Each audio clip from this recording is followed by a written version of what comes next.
Yeah, I want to give a shout out to Zach for getting this thing going.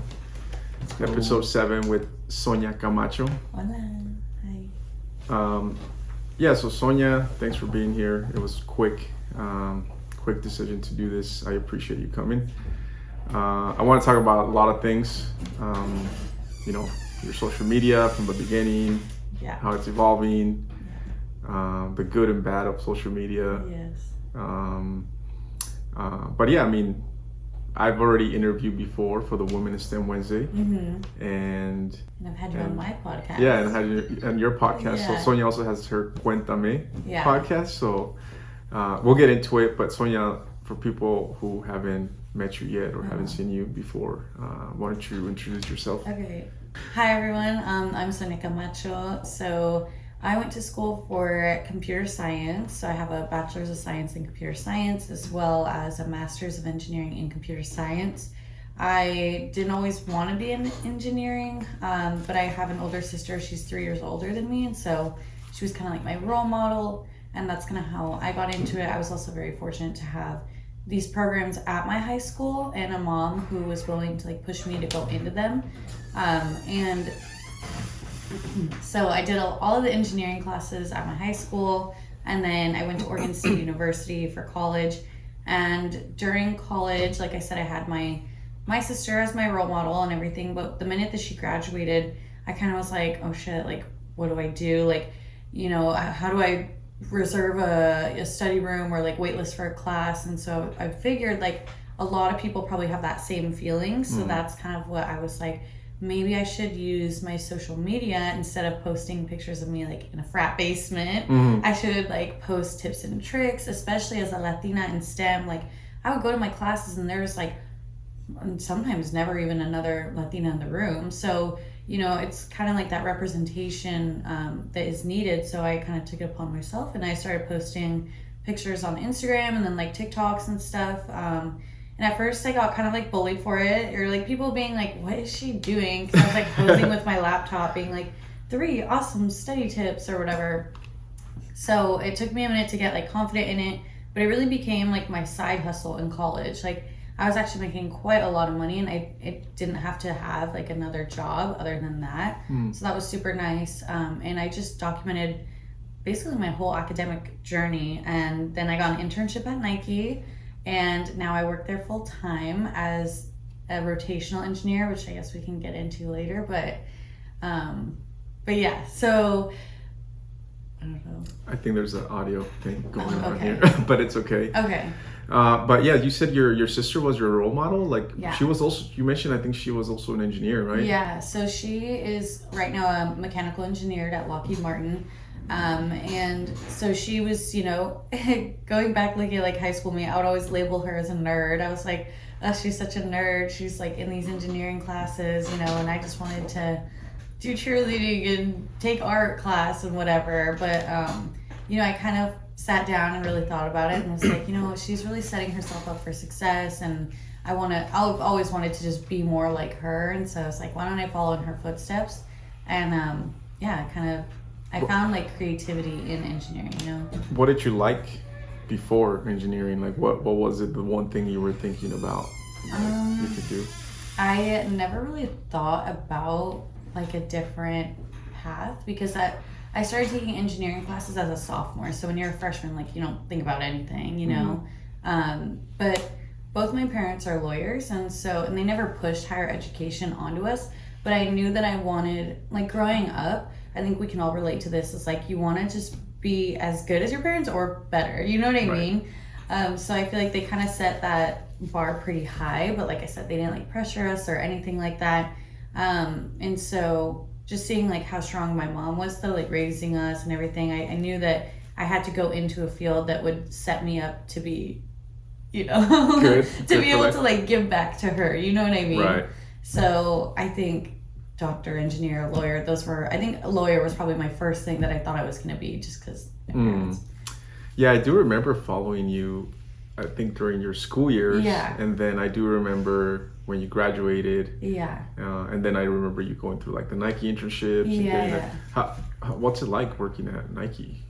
It's awesome. I love it. But I do want to mention that I was actually rejected from Nike and Nordstrom. Those were like my two top companies when I was a junior, because typically you're a junior in college, you interview and get an internship.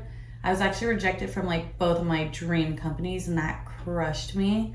And this was also like during the pandemic, so it was just like even worse, Which companies? Nordstrom. And then Nike. Oh, got it. Yeah, because I'm very interested in fashion and technology. If you follow my TikTok, like everything is get dressed with me, But then also like I have this more technical side to me. So every company, this is like the cool part of how I decided to like go into computer science. It's like every company needs technical people and like websites and whatever, and so you can still work at these fashion forward places but be on the more technical like that side of things. So I love working at Nike. It is like a dream, and everyone says it's like college 2.0, but it's like it feels like it's a campus. We have like I almost said after school, we have like after work activities. There's just like it's a great place to be when all you know is college too. I remember a project that you were doing. I think you put like some lighting into like dress. Is that something you wanted to do, like add like technology to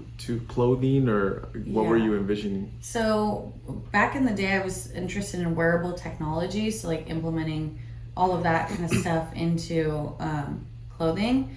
And so I kind of dabbled in it a little bit. I made some pressure sensor LED high heels, so like every time you would take a step, it would be a different color. And I also made a jacket with programmable LED strips, and it said my name. And so I could like, with like the thing in my pocket, the battery pack, I could like change the different colors and everything. So back in the day, that's kind of where I thought I would be heading.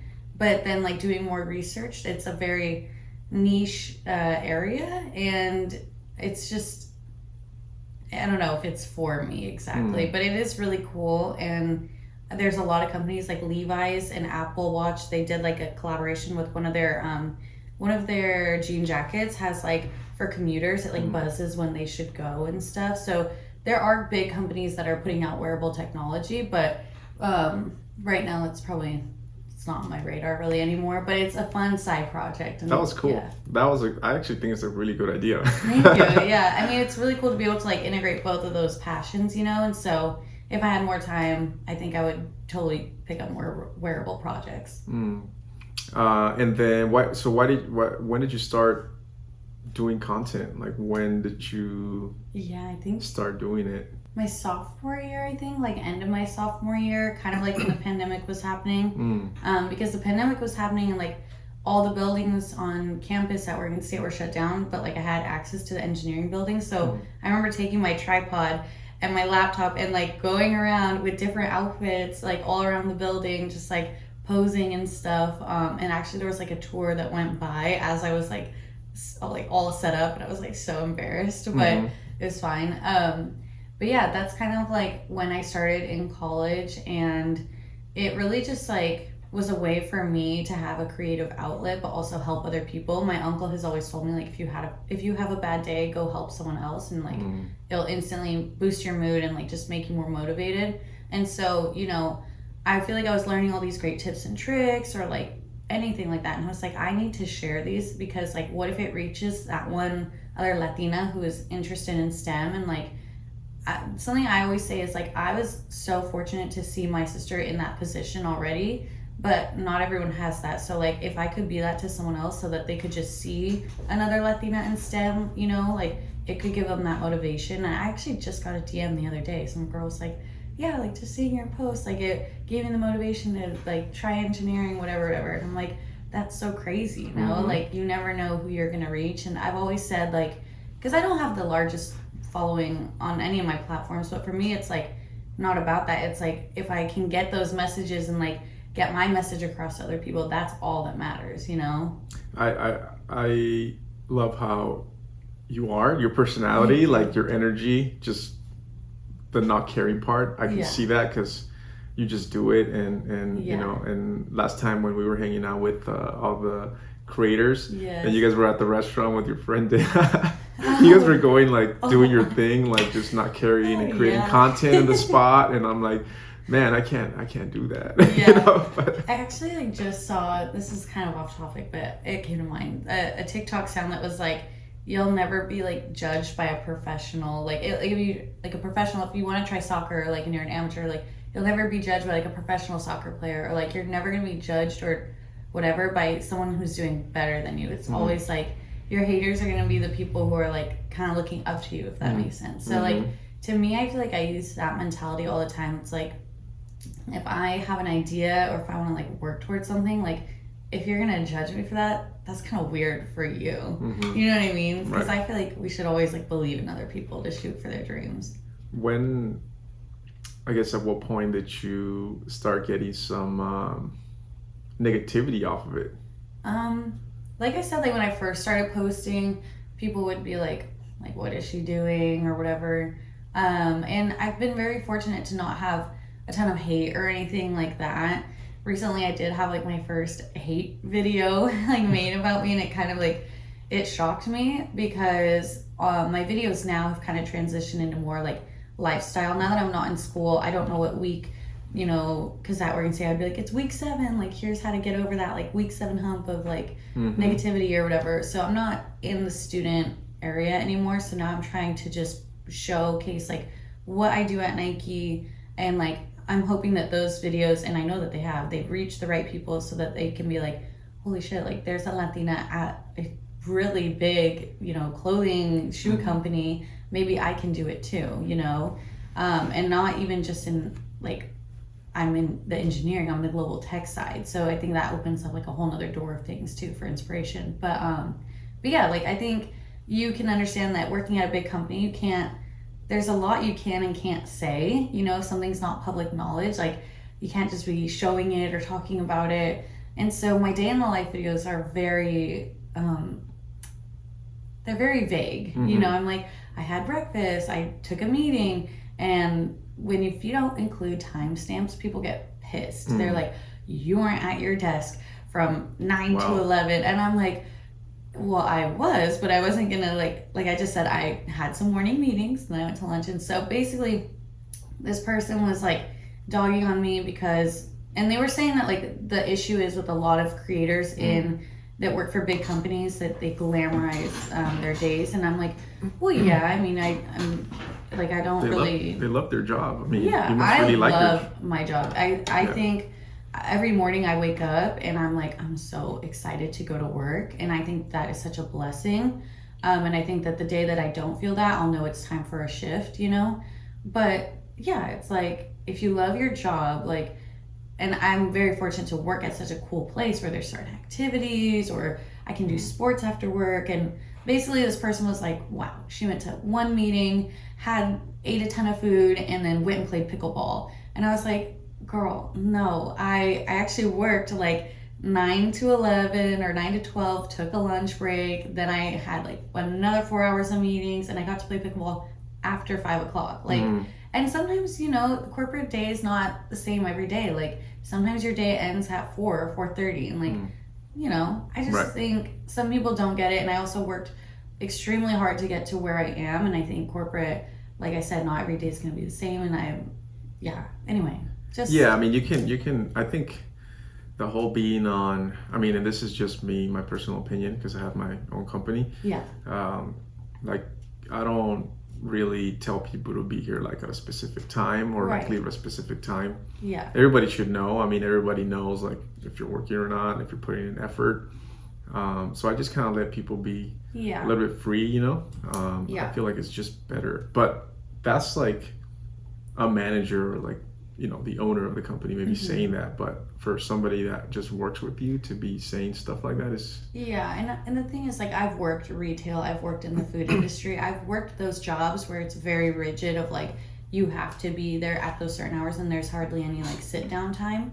But, you know, I've also... I don't know, it just feels like I know where that person was coming from, but also, like, I had to grind it so hard to get to where I am.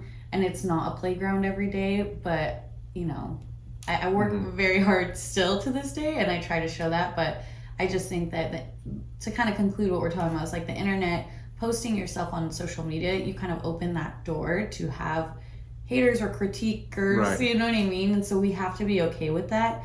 But we're also human as well, and it's like, you know. Right. Everybody gives a face, almost like faking it, right? And I hate that. Like, I hate being fake. I hate not being myself. I feel like you're putting me in a box instead of like really maximizing who I am, and letting me be is probably the best thing you can do, you know, letting me be. And I think that would be beneficial for the company in general if everybody felt comfortable in being themselves, because everybody feels like I feel like I was in a box in my old company, you know. So now I'm out of it. I'm doing my own thing, and still though, like, even as a company, you know, owner and founder, you have to be careful, because people are going to watch like these videos, right? And they're going to say, oh, this guy works with cannabis companies. And I'm like, yeah, that doesn't mean what are you saying? Like, right? Like, what are you really saying? And but at the same time, like, the opportunities that I've gotten from it. Yeah. I still get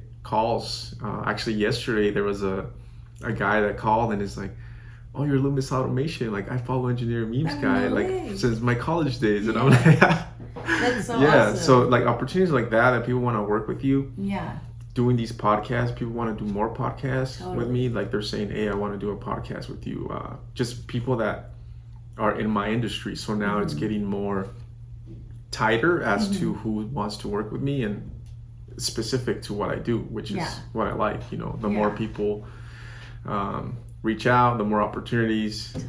And you just have to be yourself. So you should never stop being yourself. Thank you. I think that's a great message for the listeners, though, too. It's like, despite all the negativity that could come with it or whatever, if you just keep pushing and do whatever it is that you want to do, it doesn't even have to be like content creation, like whatever it is, there's always more doors to open, more things to follow, as long as you're just following your dreams. Because stuff at Nike, I can't really talk about it, but there's certain things internally that kind of have opened up because people have found me through social media and different opportunities that we're still working on. So do you guys talk about it? Like, do you say, hey, can I share this, or can I not necessarily that you want to share the secret sauce, but I'm saying like, hey, like, this is really cool stuff. Like, are they kind of open to it, or are they just like saying, no, this is not? I think it's like any company. It's like, if it's not public knowledge, probably not show it or talk about it. But then, you know, there's certain things that with my boss, or like just different events on campus where like,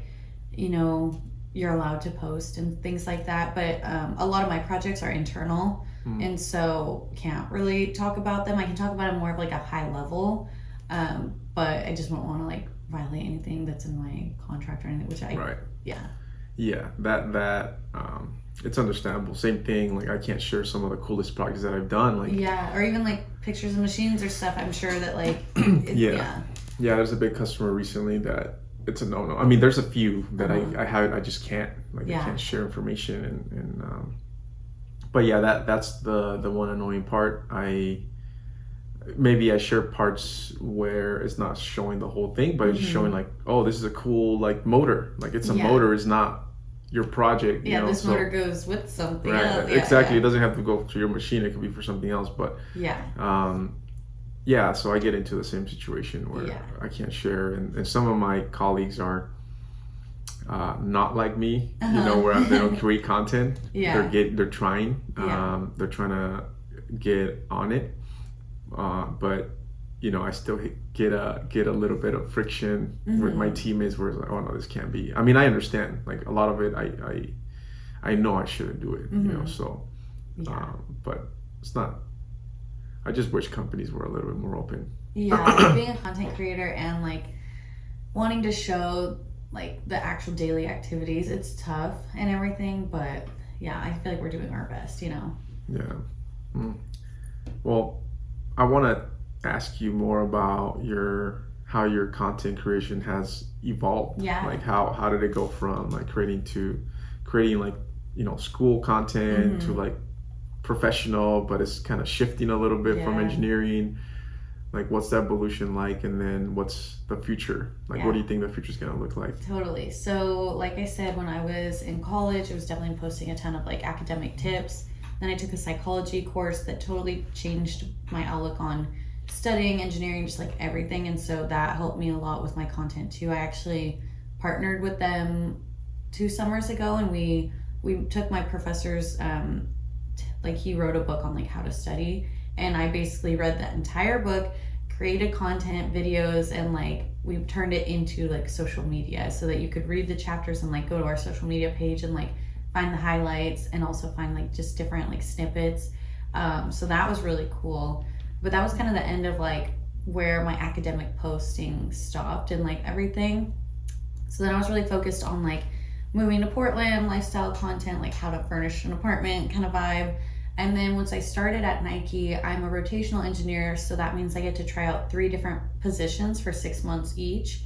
But I think after coding for 7 years, because I did 5 years in college and then I coded for 2 years in high school, I'm just falling out of love with it a little bit. And also with my like social media side, the business side, and obviously you can tell I love talking. Like I'm just not, I don't think I'm meant to be coding at a computer and not really like in meetings or like in business decisions and stuff. So I talked to the people at Nike, and I was like, I'm kind of more interested in non-technical positions, but still in global tech, because I want to support Nike's technology, but I don't necessarily want to be the one who's like coding the website right now, Right. But also with my knowledge of coding, it's like I can leverage being in the business side, and like if the business wants something, I can be like, okay, I know how long that's going to take, and you're going to need more time, or you know what I mean?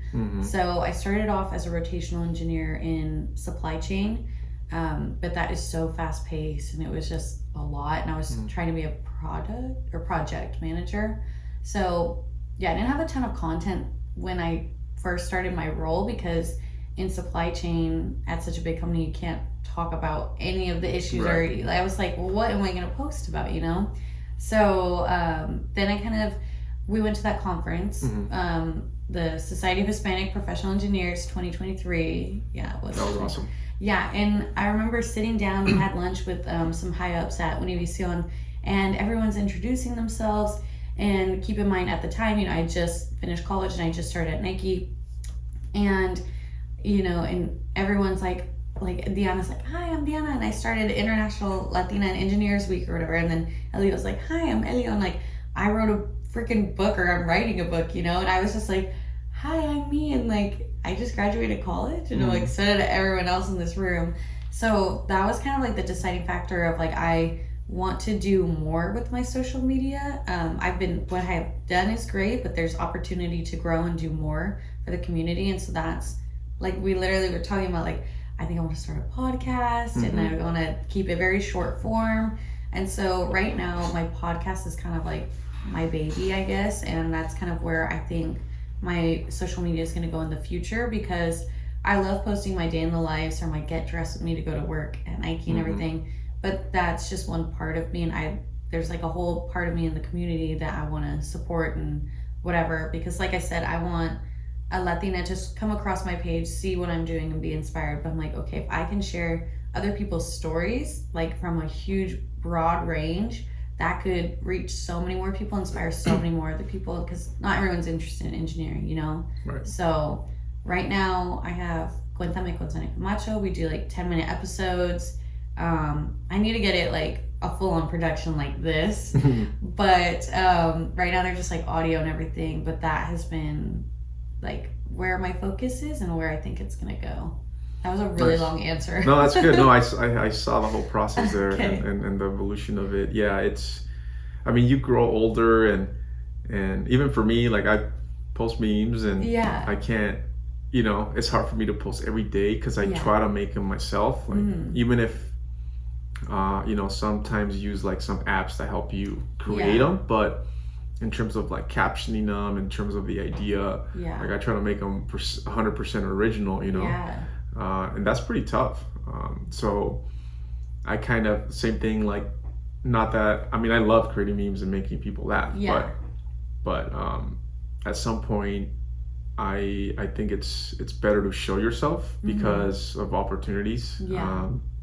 So that's one of the things that I did was, you know what, I'm just gonna show myself like more often. So and now the profile photo's you. Yeah, it was me. And then I remember how Instagram was evolving from just posting to like stories. Like you had stories, almost like Snapchat, like stealing Snapchat's idea. Dude, I post my life on stories. That's why, like, even when I like go on dates and stuff, I'm like, you already know everything about me because I post my every living, breathing move on my stories. Yeah, I don't do that. I should more of it. At least give a little bit of a personal taste to it, just so people know who I am. Because, I mean, I used to just be a meme page, but now it's like engineer memes guy. Well, like when we went to the conference, you guys, like he was getting recognized left and right, and like, to be honest, I'm like, how? Because you don't post your face that much. And then people are like, oh my God, there's engineering memes guy. And so I think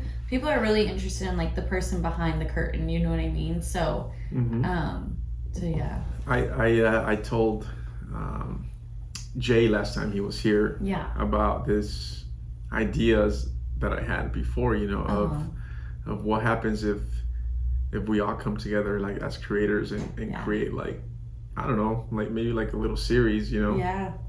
I think that would be a good idea. Maybe we create our own little series where, you know, we follow you for a day, then somebody follows me for a day, somebody follows Jay, Elio, and then we create like all these episodes and then we come together and I have so many ideas like that too, but it's just like time consuming and also just like managing people's it's so hard to like all get us in one room. Like even doing this today, I feel like it was kind of difficult to get this together, and it's like, but there's so much opportunity, and I just think we're very lucky to all have each other. Like this little community that we have, we're very close knit, but I feel like have so many opportunities with each other, you know? Yeah, we understand each other. I think that's part of why I feel like comfortable, because I have friends, right? Yeah. I have a lot of friends, but like you guys as friends, we get each other on a different level. Yeah, it's cool, and especially when we go to places and we go together, and like the Shep, I'm excited for this year. Shout out to Shep. Yeah, Shep National. We're so excited. We have a lot of stuff coming for you guys, so get ready. I hope we can do some setup like this there. Maybe Sure can support us on this. Yeah, totally. And I want to interview some of the students there, like just give them each like 5 minutes and tell their story or something like that. That would be sick. Yeah, I already have some ideas of content. So for the students, I'm going to be out there probably annoying them. Yeah, me too. With my mini microphones. But yeah, I mean, I want to ask you too about just opportunities that you've gotten, like, and I'm talking about like money. You don't have to say brands or anything like that, but can you talk a little bit about like these opportunities? Like how does that change your perspective on doing content? If you go on my website, and then I think there's a collaborations tab, there's like 50 brands that I've worked with. And I did want to talk about this because when I was a student, there was so many opportunities. Like every company, you know, Office Max, Target, whatever, they're like, we want to show like, hey, this is what my life like a student is if I go to Target and like furnish my dorm room, you know what I mean? And so I feel like as a student, like I had the money rolling in. I think over college, I think I made like $25,000 from partnerships, which you know could be zero. Like doesn't sound like a ton, but I'm like, but it could be zero. Yeah, you know? No, it's better than nothing. And 25 my mom is pretty damn good as a student. Yeah, my mom she really appreciated that because I could finally stop being like, give me money. So it was like a huge side hustle for me. But the minute that I feel like I moved to Portland, I worked with Amazon a little bit. But my partnerships have really slowed down, and this is kind of what I wanted to talk about when we talked about the transition from like school to now my lifestyle content is like it's just not a ton of like paid collaborations, if that makes sense. So been trying to navigate that, but also like making my own money at Nike now. I'm not as dependent on it because I feel like I really used to go and like write proposals and seek different things because I wasn't having another stream of income as a student. So right now I'm kind of like in this lull of like not doing a ton of paid partnerships, or if I do, it's very low paying or whatever, a lot of gifted collabs. So yeah, but and I will always say like I try and support different like charities, nonprofits, whatever. I really try and use my expertise there. Now I do a ton of outreach where I speak at different events or clubs, classes, and things like that, mostly for free. I know some of my friends, content creating friends, are gonna be like, you should never work for free. But yeah, like I said, You gotta start somewhere, right? yeah, and if I'm gonna go to a class and share my story with not one person that's gonna help them, like whatever, it was free to me, and they get a lifetime of inspiration, you know. So yeah, right now it's a bit slow, but it's also cool with me because I know that as a content creator we go through waves, you know. Right. So yeah. Yeah, I mean, a lot of people reach out to me as well, and Yeah. I don't know if they're serious. Right. They ask about joining their creator Agency, and I agencies work or whatever. with this and this brand, and I'm like, do you? It's like, yeah, I don't know, like I rather have like specific opportunities where it's like I want to do this with you, Yeah. rather than join our group of creators and we can connect you with brands and this and that. And yeah. I think I need to get an agent though, because then they can sift through all that. But then I'm like, they have to have connections, right? They have to have connections, and who knows if they do. I met some people and they were trying to get me into that, and I'm like, I'm good. I mean, I'm not. For me, it's also a little bit different. I try to focus on this, like the business, where I'm like not depending so much on content creation. I mean, you saw like I have a drape warehouse too, so I'm doing like event decor. It's not just like decor, but like I guess it is like trade show equipment, lighting, and things like that. So I'm trying to be, how do I say it? Like have multiple, you know. Some multifaceted, is that the word? Like you do a lot. I don't know if that's the word. We're engineers, we're not English majors. Have just multiple sources of income and different opportunities like that. Content creation, like for example, Instagram, even though sometimes it pays. Yeah. I can't make a living off of that. No. Like, let's be honest. I'm like, that's definitely not my focus. You know? If anything, I use it for marketing, right? Totally. Yeah. That's actually one of the skills that I would recommend everyone to learn is to know how to build a website, learn how to do SEO. Let's say if you want to start your own company or whatever, really, how are people going to find you? Yeah. I think knowing how to build a website and applying, you know, I guess like different techniques like SEO, pay-per-click, all that to generate business and attract customers, I think that's key for you to be able to make extra money. Yeah, and it works. I did a building your brand like presentation to some high schoolers the other day, and I was telling them like, okay, for me, being an influencer, like content creator, that's what got me my side hustle and like my side money. But you know, there's so many different skills like Photoshop, Premiere Pro, or like even knowing how to like set up this audio stuff, like audio, anything. Or it doesn't even have to be in like the digital space, like, you know, copywriting, like proofreading. I don't know. It could be. There's so many different skills that if you just like focus on one and you market yourself with that, like, hey, I know how to use Photoshop like crazy. There are so many people that will hire you to do that. So I think that that's like a huge thing for the listeners. Like if you are struggling to think about like what makes you unique or whatever, find your passion and then like really work with that to kind of perfect it or like just make it your own, you know. Improve yourself. Yeah, because once I started doing like technical stuff and I was doing content creation, what I started learning was Photoshop. Yeah. So I use Photoshop even for proposals for my business. Like I create diagrams, like concepts, and then I create my own memes. I like put them together, make them.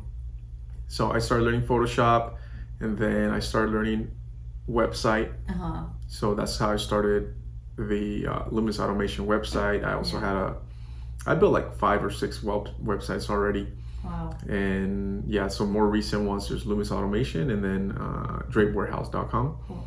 And I mean, I'm already generating business off of that. Which is so crazy. Yeah. It's crazy. So I think, because I realized when you're like a business owner or somebody that's trying to create a website is like, it really isn't that hard. Like I don't really feel like I'm doing anything like that special. If anything, I'm just doing like research on how to do it. And yeah, I mean, those skills, being able to write, like I'm using ChatGPT a lot now, like writing proposals and being very clear on what idea you're trying to sell to a customer. That's also key, like using the tools. Recently I was using also ChatGPT for helping me design gears. Like it's like having engineers at hand too, right? So like there's so many tools out there now that make you that much more valuable. Like I'm able to do the marketing, I'm able to do the technical, the content creation. So don't stop learning. Learning. I'm here for it. That's why I've got my master's. I was like, well, more learning can't hurt. Whatever. That's pretty crazy. You did your master's. I never got into it. I was so over school. I'm like, same, man, like I can't afford it. I need to start making money now. And then I met people that were doing masters and did their masters, and they're only making like a few grand more. And it's like, well, one thing I did accelerated master's. So listeners out there, if you're in college, even if you're a freshman, like start looking to see if your university has these options, because I actually paid undergrad tuition for like half of my master's.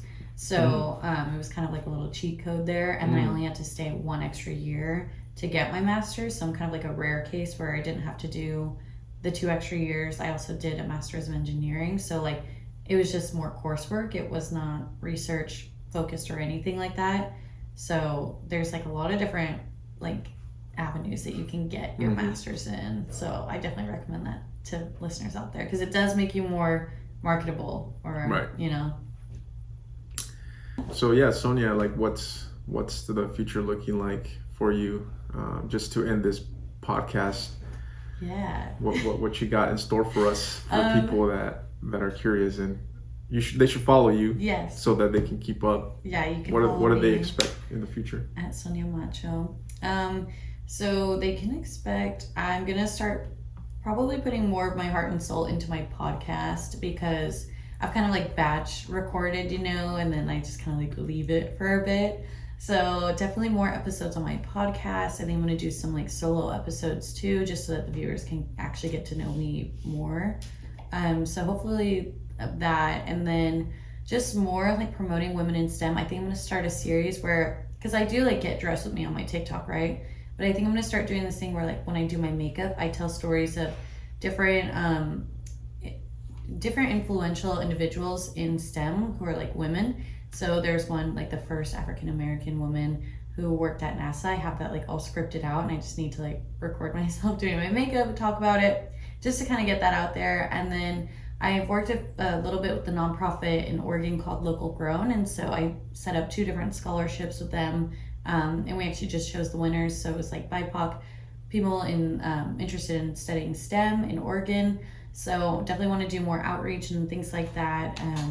So yeah, I think community focused in terms of trying to get more people into STEM, the podcast, and then some new series on my actual Instagram, and then conferences and more different opportunities to connect with the content creator familia. Like, I'm just so excited. Yeah, we might do something together. So let's push everybody to, get out of the follow along and let's make it happen. Also, send us your ideas too. Like, if you guys have some crazy idea that you want us to talk about or do, like we are open books. Like we are open to anything. Even collaborating with people. Like, what do you share your ideas? What do you want to talk about? Do you want to collaborate with us? We're open to that. You have a business and you want to talk about it. Like, I'm supportive of all that. So hit us up. Yeah.